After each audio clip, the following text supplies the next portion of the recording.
Standing at the counter of a local diner, holding a plain cup of black coffee, I watched the card reader flash red for the third consecutive time. The cashier gave me an apologetic smile, gently offering to run the transaction once more, but the result remained unchanged. I opened my mobile banking application right there at the register, only to find a bold notification informing me that my primary account had been restricted. Seconds later, my phone buzzed with a direct message from my husband, Harrison, stating that he had frozen my access to our funds and that I was forbidden from visiting our lakeside cottage this summer because his mother wanted the property for their family. Reading those words on my screen brought a surreal wave of clarity rather than immediate anger. Harrison and I had been married for over 2 decades, navigating the typical disagreements about household finances, career changes, and extended family boundaries through patient conversation. Never in 23 years had he attempted to exert financial control or dictate my movements like a child.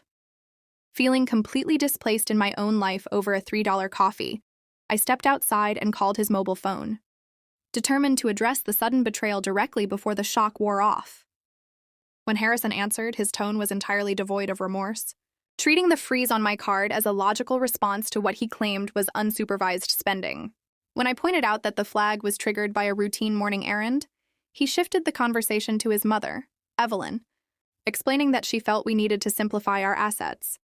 He casually insisted that the lake cottage should belong to his side of the family for the upcoming season, completely disregarding the fundamental reality of how that property came to exist in our lives. The truth Harrison conveniently chose to overlook was that the lake house had never been his asset to manage or reassign. Long before our wedding, I had purchased that waterfront land using my personal savings, combined with an inheritance left to me by my late father. When Harrison struggled with business debts early in our marriage, I personally financed the construction of the cottage, eventually turning it into our shared sanctuary where our daughter spent her childhood summers. Over time, however, Evelyn began making subtle remarks about expanding the guest rooms and treating the estate as her permanent family legacy. Sitting alone in my car, unable to pay for my morning coffee, I finally understood that my decades of generosity had been reinterpreted as submission. Harrison and his mother had convinced themselves that I would endlessly compromise to keep the peace, assuming I would step aside while they claimed ownership of my personal inheritance. Refusing to engage in a screaming match over the phone, I ended the call quietly, drove straight back to our house, and retrieved the original property folder from my home office desk. Inside the folder lay decades of property tax receipts, construction invoices, insurance policies, and the original deed bearing a single name, my own. Looking at those legal documents, I realized I needed objective advice before making my next move, so I called our family attorney, Arthur, to review the situation. To my absolute shock, Arthur revealed that Harrison had reached out to him just the day before, asking specific questions about how to quietly transfer my lake house into a private family trust, controlled exclusively by his side of the family. Hearing Arthur detail my husband's covert scheme sent a chill through my chest, officially ending any remaining illusions I held about my marriage. Harrison had tried to lock me out of my own bank account to distract me while he attempted to legally strip me of my rightful real estate. Arthur confirmed that he had flatly refused Harrison's request, informing him that no property transfers could ever occur without my explicit written authorization. Armed with that knowledge, I felt a strange sense of calm wash over me as I prepared for the impending confrontation. When Harrison returned home that evening, he attempted to downplay his actions, claiming he was simply trying to protect our collective future by organizing our assets. When I confronted him about his secret call to Arthur regarding the trust, his face dropped, but he quickly tried to flip the narrative, accusing me of being secretive and paranoid. He insisted that Evelyn had every right to spend her summer at the lake and that my refusal to cooperate showed a complete lack of loyalty to our family dynamic. Looking at the man I had shared my life with for 23 years, I saw a stranger who measured my worth solely by what I could provide for him. He believed that marriage gave him automatic authority over my independent property and that I lacked the resolve to enforce my own boundaries. Rather than continuing a circular argument that evening, I calmly packed a small bag, slept in the guest room, and made a firm decision about how I was going to handle the property moving forward. Early the next morning, I contacted a reputable real estate agent named Clara, requesting an immediate valuation and listing consultation for the waterfront estate.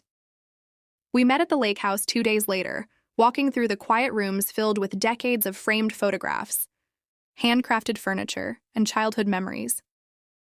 As Clara took photographs of the wooden dock in the sunlit living room, I felt the heavy weight of nostalgia, but I also recognized that keeping the house would forever tie me to Harrison's manipulation. Word of the upcoming listing reached Evelyn through Harrison, prompting an urgent phone call from my mother-in-law later that afternoon. She dropped her usual polite facade, calling me selfish and accusing me of destroying family traditions over a temporary misunderstanding between spouses. I listened to her voice rising over the speaker, realizing for the first time how little power her guilt trips actually held over me. I calmly told her that respect was a two-way street, ended the call, and officially signed the listing agreement with Clara. When Harrison discovered the official real estate listing online, he stormed into the kitchen, shouting that I was throwing away our history and making the biggest mistake of my life. He assumed I was acting out of temporary anger and predicted that I would regret selling our sanctuary the moment the contract was finalized. What he failed to grasp was that my decision was not driven by spite. It was a clear, calculated step toward reclaiming my independence after years of subtle emotional control. Within 48 hours of hitting the market, Clara called with multiple competitive cash offers from eager buyers, far exceeding our initial asking price. I met with Arthur once more to carefully review the purchase agreement, ensuring every financial detail was completely separated from Harrison's reach.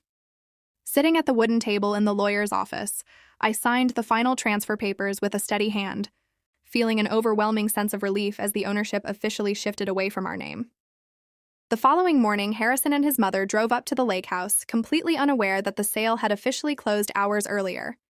Armed with boxes of summer decorations and new house supplies, Harrison walked up the front steps, pulled out his old key, and tried to unlock the front door. When the brass key refused to turn in the brand-new lock cylinder, he stood on the porch in total confusion, staring at the fresh hardware as if the house itself had turned its back on him. Panicked and humiliated in front of his mother, Harrison immediately dialed my number, demanding to know why his key no longer worked on our family property.